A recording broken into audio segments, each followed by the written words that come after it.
সুপ্রিয় নবম দশম শ্রেণীর শিক্ষার্থী বন্ধুরা, আবারও তোমাদের গণিত বইয়ের দ্বিতীয় অধ্যায়ে অনুশীলনী 2.2 এর অন্যায় ফাংশন সম্পর্কিত দ্বিতীয় ক্লাস নিয়ে তোমাদের মাঝে হাজির হলাম। আমাদের আজকের আলোচনার বিষয় অন্যায় সম্পর্কিত।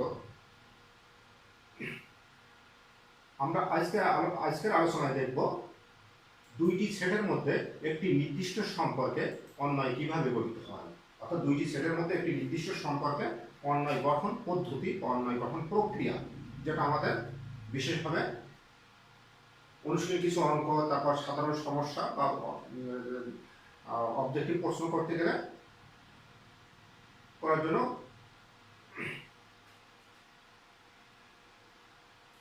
সুপ্রিয় নবম দশম শ্রেণীর শিক্ষার্থী বন্ধুরা, আবারও তোমাদের গণিত বইয়ের দ্বিতীয় অধ্যায়ে অনুশীলনী 2.2 এর অন্যায় ফাংশন সংক্রান্ত আমাদের দ্বিতীয় ক্লাস নিয়ে তোমাদের মাঝে হাজির হলাম। আমাদের আজকের আলোচনার বিষয় আগের ক্লাসের মধ্যেই অন্যায় সম্পর্কিত, তবে আজকে আমরা আলোচনা করব দুইটি সেটের মধ্যে একটি নির্দিষ্ট সম্পর্কে অন্যায় গঠন প্রক্রিয়া, অর্থাৎ দুইটি সেটের মধ্যে সম্পর্কিত করে কিভাবে একটি নির্দিষ্ট সম্পর্কের অন্যায় গঠন করা যায়। তাহলে দেখো বন্ধুরা, আমরা শুরু করছি আজকের ক্লাস। আমরা বিগত ক্লাসে অন্যায় সম্পর্কে বিস্তারিত আলোচনা করছিলাম, তোমাদের অবশ্যই মনে আছে। আমরা অন্যায় সংজ্ঞায় যে বিষয়টা জেনেছিলাম যে এ থেকে বি সেটের অন্যায় বলতে আমরা বুঝি, এ থেকে বি সেটের অন্যায় বলতে আমরা বুঝি অশূন্য কে ক্রস বি সেটের যে কোনো একটি ক্রমজোড়া প্রথম ক্রমজোড়ের প্রথম উপাদানটির সাথে দ্বিতীয় উপাদানটির মধ্যে একটি নির্দিষ্ট সম্পর্ক। আর বিষয়টি অবশ্যই তোমাদের মাথার ভিতরে আছে যে অন্যায় গঠন করতে গেলে ক্রমজোড়া সম্পর্কিত সেট লাগে, এটা হচ্ছে অন্যায় গঠনের প্রথম এবং পূর্ব শর্ত। আর এক্ষেত্রে আমরা সাধারণত দুইটি সেট ব্যবহার করি, দুইটা সেটের মধ্যে তাদের উপাদানগুলো নিয়ে যে ক্রমজোড়া গঠিত হয়, ক্রমজোড়াগুলোর মধ্যে মধ্যকার সম্পর্ক নিয়ে আমরা অন্যায়ের সম্পর্ক আলোচনা করি। তাহলে দেখো বন্ধুরা, আমরা আজকে আলোচনা করবো ওই দুইটা সেটের মধ্যে। তোমরা জানো দুইটি সেটের মধ্যে আমরা গত ক্লাসে দেখাইছিলাম দুইটা সেটের মধ্যে একাধিক সম্পর্ক প্রতিষ্ঠা হতে পারে, একাধিক সম্পর্কের অন্যায় থাকতে পারে। অর্থাৎ দুইটি সেটের মধ্যে যেমন আমরা একের অধিক ক্রমজোড়া পাই এবং প্রত্যেকটি ক্রমজোড়ার জন্য ওই দুইটি সেটের মধ্যকার এক একটি সম্পর্ক বা এক একটি অন্যায় গঠিত হয়। আজ আমরা দেখব দুইটি নির্দিষ্ট সেটের মধ্যে কেবলমাত্র একটি সম্পর্কে অন্যায়টা আমরা কিভাবে বাহির করি। আর তোমরা জানো যে দুইটি সেটের মধ্যে একাধিক সম্পর্কের একাধিক অন্যায় গঠন করা সম্ভব। আমরা গত ক্লাসে দেখাইছি, যেমন আমরা গত ক্লাসে দেখাইছিলাম R1 একটি অন্যায়, R2 একটি অন্যায়, R3 একটি অন্যায়, R4 একটি অন্যায়, এভাবে একাধিক অন্যায়। তাহলে দেখো আমরা দেখি দুইটি সেটের মধ্যে একটি নির্দিষ্ট সম্পর্কের অন্যায় গঠনের ক্ষেত্রে কি ঘটে। আমরা প্রথমত দুইটা সেট বাছাই করি। আমরা নিয়ে নিলাম এ একটি সেট 1 3 5 এবং বি আরও একটি সেট 2 4 6 8। দুইটা সেটকে আমরা তালিকা পদ্ধতিতে এখানে প্রতিস্থাপন করেছে। এখন এই দুইটা সেটকে যদি আমরা দুইটা ডায়াগ্রামে এ সেটের উপাদানগুলোকে আমরা এই বক্সের ভিতরে দেখালাম 1 3 5 7 এবং পাশাপাশি বি সেটের উপাদানগুলোকে 2 4 6 8 উপাদানগুলোকে আমরা দ্বিতীয় একটা বক্সে পাশাপাশি প্রতিস্থাপন করলাম। তোমরা জানো যেহেতু একটা নির্দিষ্ট সম্পর্কে আমরা এ থেকে বি সেটের অন্যায় গঠন করব, তাহলে তোমাদের অবশ্যই জানা আছে এই দুটো সেটকে আগে কার্তেশীয় গুণজ করতে হয় বা এই দুটো সেটের মধ্যে ক্রমজোড়ার মধ্যে সম্পর্ক নির্ণয় করতে হবে আমাদেরকে। তাহলে আমাদেরকে কি করতে হবে, এ থেকে বি সেটের অন্যায় গঠন করতে গেলে এ প্লাস বি সেটের ক্রমজোড়ার উপরের মধ্যে সম্পর্ক নির্ণয় করতে হবে। এ থেকে বি সেটে অন্যায় গঠন করতে গেলে আমাদের এ প্লাস বি সেটের ক্রমজোড়ার মধ্যকার সম্পর্ক নিয়ে আলোচনা করতে হবে। তাহলে আমরা যদি এ থেকে বি সেটের অন্যায় গঠন করার চেষ্টা করি, তাহলে কিন্তু আমাদের এ থেকে বি সেটের অর্থাৎ এ প্লাস বি সেটের ক্রমজোড়াগুলো তৈরি হবে। ক্রমজোড়াগুলো কেমন তৈরি হতে পারে, এক্স এর আকারে ক্রমজোড়া আসতে পারে, যেখানে এক্স এর মানগুলো আসবে এ সেটের অভ্যন্তর এ সেট থেকে, আর ওয়াই এর মানগুলো নিয়ে আসতে হবে আমাদের বা আসবে বি সেটের অভ্যন্তর থেকে। অর্থাৎ এভাবে এক্স থাকবে এ সেটের অভ্যন্তরস্থ মান আর ওয়াইটাই থাকবে বি সেটের অভ্যন্তরস্থ মান।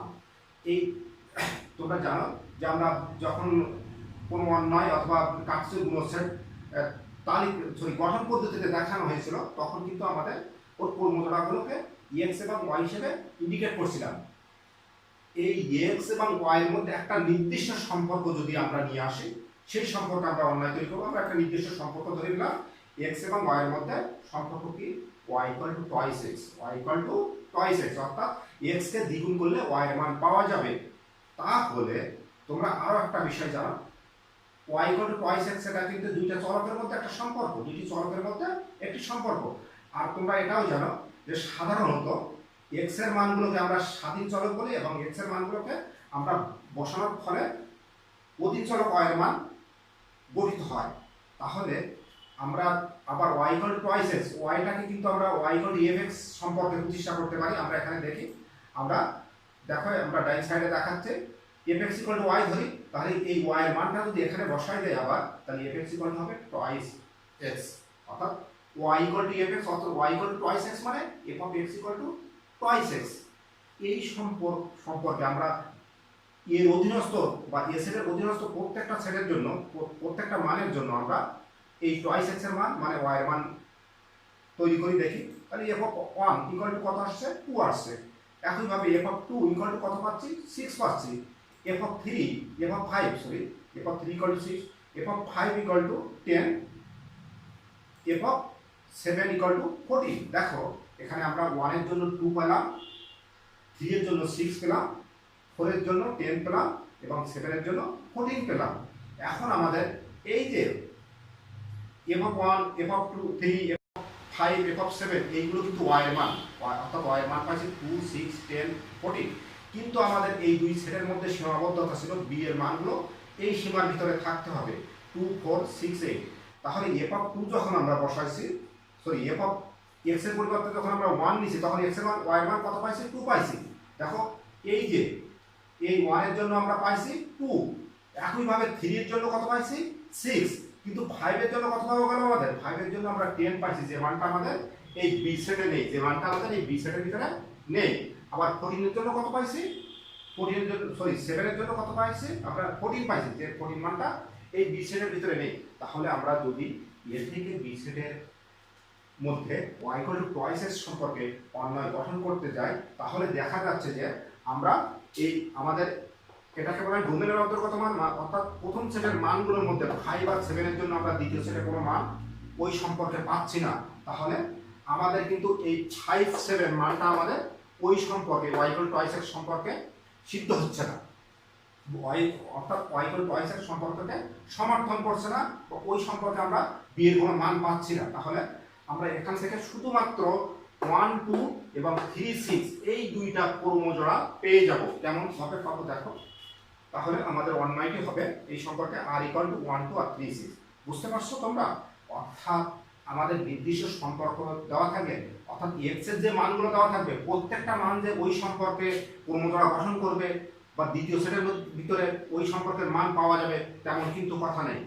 আমাদের সেই মানগুলো শুধুমাত্র নেব যে মানগুলো আমাদের শর্ত অনুযায়ী এবং দুইটা সেটের মধ্যে সীমাবদ্ধ থাকবে, অর্থাৎ সকল মানই আমরা ওই নির্দিষ্ট সম্পর্কে অন্যায়ের ভিতরে নিতে পারবো না। তাহলে দেখো আমরা আরো একটু অ্যাডভান্স হই। এখন যদি আমরা এ আর বি সেট দুটোকে ক্রস গুণ করতাম, আমরা দেখি এ ইকুয়াল টু ছিল আমাদের এত, সেই ওই একই সেট, আর বি ইকুয়াল টু ছিল আমাদের এই সেই বি সেটটি, এখানেও 4টি উপাদান, এখানেও 4টি উপাদান। আমরা যদি এই দুটো সেটের ক্রস গুণ করি, দেখো আমরা ক্রস গুণ করার ফলে কি পাচ্ছি, আমরা এখানে এ এবং বি সেট দুটোকে ক্রস করলে 16টি ক্রমজোড়া পাবো, 16টি ক্রমজোড়া সমন্বিত সেট পাবো, যেটা অনেক বেশি সময় লাগবে এবং অনেক জটিল আকৃতির। কিন্তু আমরা আগে যে পদ্ধতিটা দেখছি ওটা কিন্তু অনেক সহজ ছিল, এবং এই পদ্ধতিতে y equal to twice x, y equal to twice x সম্পর্কে প্রতিষ্ঠিত অন্যটা r হলে r ইকুয়াল টু কি হবে গঠন পদ্ধতিতে আমরা এর আগেও জানছি। তাহলে r ইকুয়াল টু হবে, দেখো r ইকুয়াল টু হবে xy, যেখানে x কার ভিতর থেকে আসবে, আগেও দেখছি আমরা x এর মানগুলো এর ভিতর থেকে আসবে, y এর মানগুলো b এর ভিতর থেকে আসবে, এবং y equal to twice x সম্পর্ক প্রতিষ্ঠিত হবে। তাহলে আমরা যে 16টা ক্রমজোড়া তৈরি করছি, y ইকুয়াল টু টয়েস এর কোন কোন ক্রমজোড়া আছে দেখো, 1, 2 অর্থাৎ এই ক্রমজোড়াটার ভিতরে, আর এই 3, 6 এই ক্রমজোড়ার ভিতরে আছে। তাহলে আগের মতোই আমরা দেখো r ইকুয়াল টু পাই পেয়ে গেলাম 1, 2 আর 3, 6। বুঝতে পারছো তোমরা?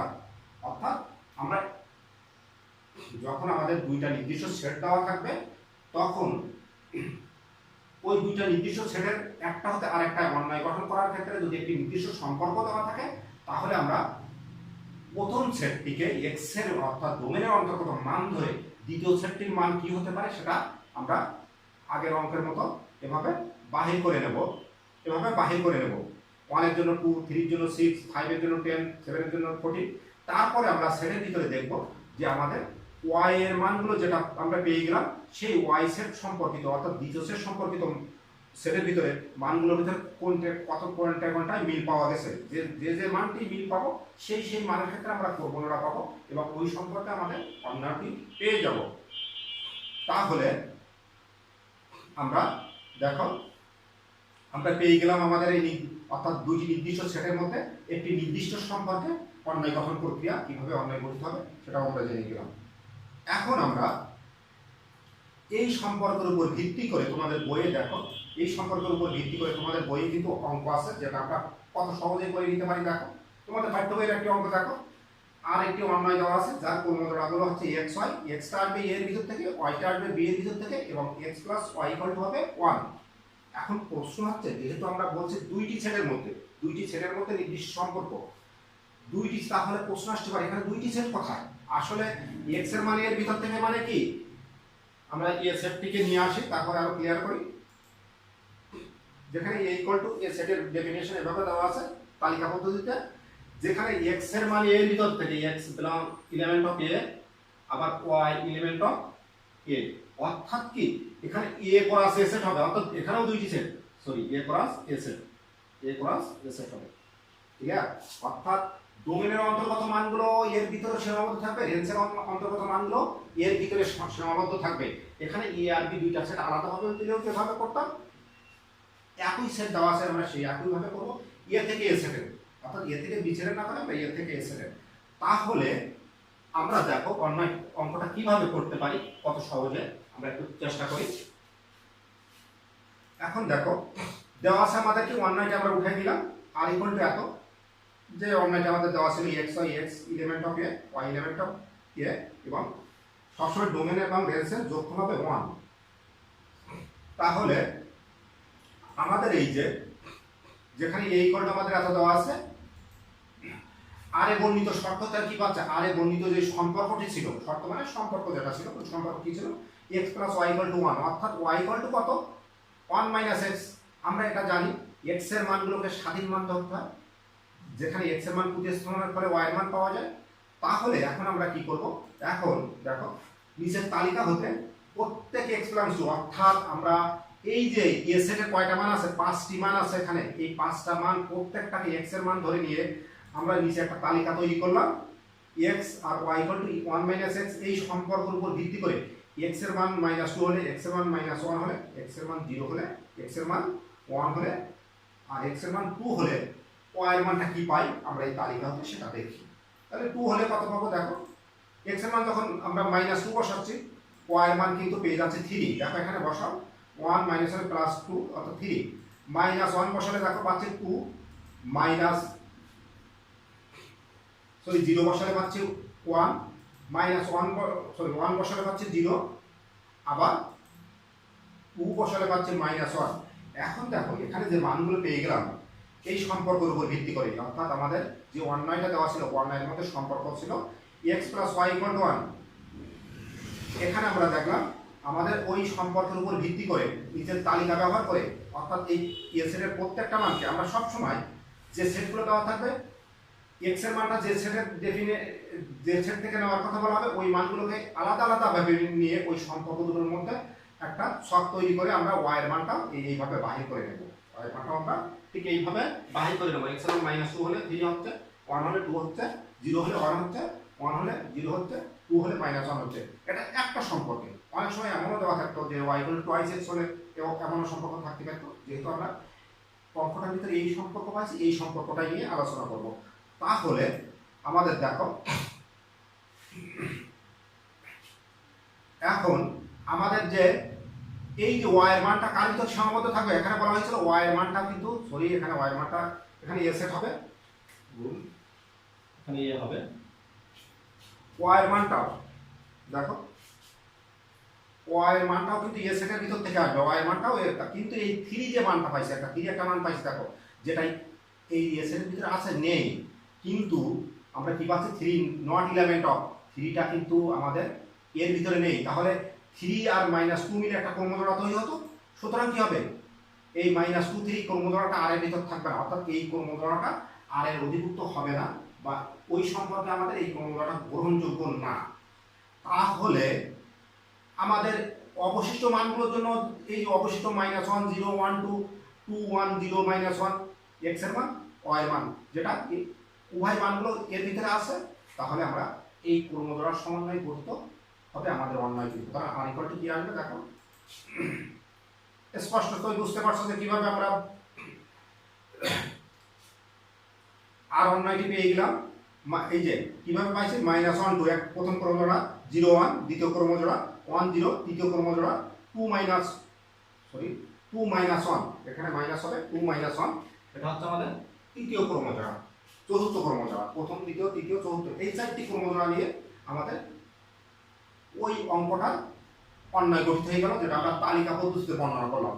এখন দেখো আমাদের এরপরেও বলা ছিল ডোমেন এবং রেঞ্জ নির্ণয় করো। তোমরা আমরা বলে আসছি যে কোনো অন্যয়ের ক্রমজোড়াগুলোর, একটু জেনে না, কোনো অন্যয়ের ক্রমজোড়াগুলোর প্রথম উপাদান সমূহের সেটকে, ক্রমজোড়াগুলোর প্রথম উপাদানের সেটকে ওই অন্যয়ের ডোমেন বলা হয়।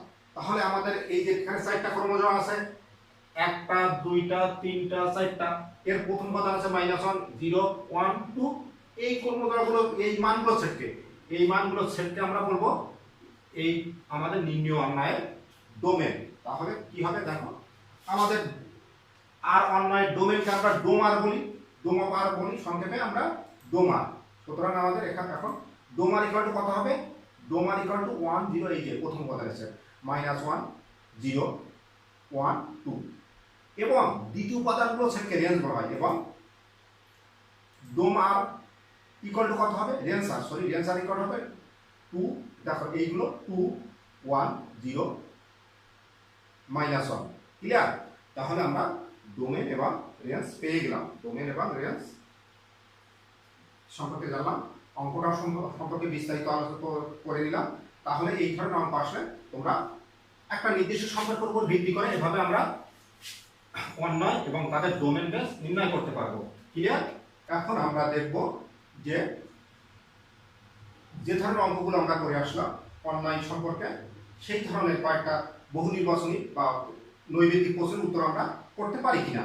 যেমন এখানে একটা সেট দেওয়া হয়েছে, একটা সেট a = 2 3 5, b আছে 4 6, a ও b উপাদানগুলোর মধ্যে y = 2x সম্পর্কে বিবেচনায় থাকে, তাহলে অন্যয়টি কি হবে, আমরা দেখো আমাদের কিন্তু y = 2x, মানে কি বুঝতে পারছো, যে x এর মান যা থাকবে y এর মান তার দ্বিগুণ হবে, 5 4 মেলে না, 5 6 মেলে না, এটা তো এই দুটোর মধ্যে অন্যয় হবে, ফার্স্ট স্টেপটা অথবা লাস্ট স্টেপটা, আমাদের দুটো তো অন্যয় কখনোই হবে না, কারণ অন্যয় গঠনের প্রথম এবং পূর্ব শর্ত বা একমাত্রই শর্ত হচ্ছে ক্রমজোড়া সমন্বিত সেট, প্রথম শর্তটা। এখানে এই দুটো অর্থাৎ আমাদের ক্ষয় এবং গ আমাদের এই অন্যয় না, কোনো অন্যয় না। তাহলে ক নম্বরে দেখি 5, তাহলে দ্বিতীয় উপাদানটা 10 হওয়ার দরকার ছিল, অর্থাৎ ক হবে না, কও হচ্ছে না। তাহলে গ নম্বর দেখি, আমরা গ নম্বরে দেখো 2 4, 2 এর দ্বিগুণ 4 3 6, 3 এর দ্বিগুণ 6। এখন দেখো 2 আর 3 মান দুটো কিন্তু এই সেটের ভিতরে আছে, অর্থাৎ প্রথম সেটের ভিতরে আছে, আবার 4 6 দ্বিতীয় সেটের ভিতরে আছে। তাহলে আমাদের কাঙ্ক্ষিত অ্যান্সার হবে 2 4 আর 3 6, ক্লিয়ার। এরপরে আমরা আরো একটা প্রশ্ন দেখি, দেখো এখানে a একটা সেট দেওয়া আছে, আবার b ও একটা সেট দেওয়া আছে 4 5 আর 3 4। এখানে বলা হয়েছে x এবং a এবং b এর উপাদানগুলোর মধ্যে, অর্থাৎ x কাটাতে নয়, অর্থাৎ প্রথম মানটি দ্বিতীয় মান ক্রমজোড়াগুলোর প্রথম উপাদানটি দ্বিতীয় উপাদানের চেয়ে বড় হবে, এবং যে মানগুলো 4 5 a এবং b সেটের অধীনস্থ থাকতে হবে। দেখো দ্বিতীয় উপাদানটি প্রথমটার চেয়ে দ্বিতীয়টা বড় হবে, 4 3 4 বড় আছে, 4 4 এখানে সমান হয়ে গেছে, তাহলে এটা হবে না, কারণ x কাটাতে নয় ছিল। 4 3 এটা ঠিক আছে, 5 3 এটা ঠিক আছে, 5 4 এটা ঠিক আছে। তাহলে কিন্তু এই মানটি আমাদের কাঙ্ক্ষিত মান, 4 3 4 এর চেয়ে 3 চেয়ে 4 বড়, এবং 4 5 5 এ সেটের ভিতর থেকে আসছে, আর 3 আর 4 বি সেটের ভিতরে আসছে। তাহলে আমাদের কারেক্ট অ্যান্সার হবে খ নম্বরটি, ঠিক আছে। দেখো খ নম্বরটি। এরপর আমরা আরো একটা প্রশ্ন দেখি, দেখো আমাদের এখানে দুইটা সেট উল্লেখ করা হয়েছে 3, 4 এবং 2, 6। যেখানে প্রথম সেটটিকে আমরা ইন্ডিকেট করছি সি দ্বারা, দ্বিতীয় সেটটিকে ইন্ডিকেট করছি আমরা ডি দ্বারা। সি ও ডি এর উপাদানগুলোর মধ্যে x লেস দেন y, অর্থাৎ দ্বিতীয় মানটি বড় হবে সবসময়, দ্বিতীয় মানটি বড় থাকবে। তাহলে 3, 2 প্রথমটা তো সম্ভব না, কারণ দ্বিতীয় মানটি ছোট হয়ে গেছে। 3, 6 এটা কারেক্ট আছে, দ্বিতীয়টা বড়। 4, 6 দ্বিতীয়টাও বড়। তৃতীয়টা যদি দেখি, আমাদের কারেক্ট অ্যান্সার খ নম্বর। আর হয় না, তোমরা ক্রমগুলো গঠন করেও দেখতে পারো, দ্রুত যদি চেষ্টা করো। আর গ নম্বর হবে না, কারণ 3, 2 দ্বিতীয়টাই দেখো ফেল করছে। 3, 2 খুব ছোট। তাহলে আমাদের কারেক্ট অ্যান্সার হবে খ নম্বর।